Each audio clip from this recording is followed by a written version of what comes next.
Hello भाई नमस्कार जय जगन्नाथ। देखो जो आप देखी जानते जो आम छोटिया गार्डेन टे करते कखारू होता अच्छी दी तीन आज तोड़ीदे पूरा संपूर्ण पाचिगला कखारूटा जो निज बाड़ीर जिनस पुणी यहाँ पुणी बिना सार औषध गोटे जिनसा गोटे देखिले भारी खुशी लगे। कखाटा पूरा पाची आसला पूरा संपूर्ण देखो यहाँ कलरटा पूरा बढ़िया फ्रेश माने भल टेस्ट आसे पूरा पाचिगला कखाटा एमती कलर आसी टे माने जो सबुजिया थाए टिके नालचिया कलर सब आसीगला जो आसले पूरा पाची जाए भल टेस्ट भल लगे।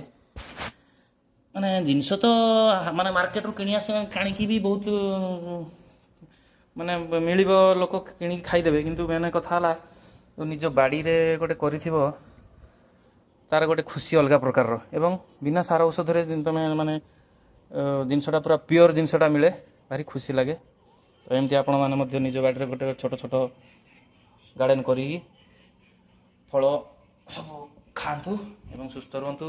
मो वीडियो को सब्सक्राइब करें, लाइक करें, शेयर करें। धन्यवाद। जय जगन्नाथ।